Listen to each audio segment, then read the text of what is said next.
So redistribution is going to be a key component of our response to what's going on in the economy. And that leads to the question, what are we going to do about that? And I think there are different ideas circulating now. The conversation is beginning regarding what the redistribution should look like.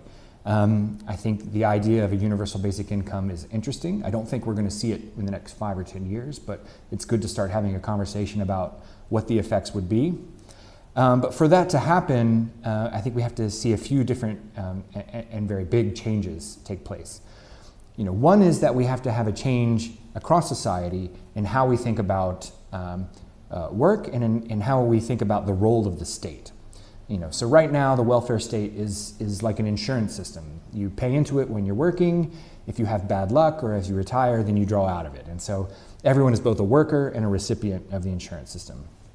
In the future, it may be the case that some people never pay much into the system because robots are able to do whatever they're able to do. And so you need to have a new social contract where people think it's okay that some people pay into the system and don't take much out while others take out of the system without paying much in.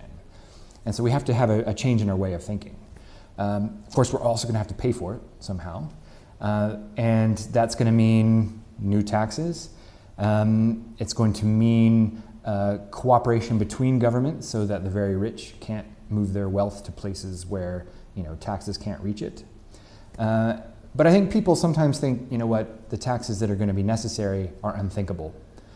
But if you look back at the Industrial Revolution, in the 19th century, if you told people in 100 years we're going to have income tax rates that are 50, 70, 90%, they would have said that's impossible. No way it'll ever happen. But 100 years later, we got there. And so I think we have to remember that over the course of generations, it is possible to have big changes in what we think is feasible and in what we think governments should do. And we should expect big changes like that to happen in response to the digital revolution.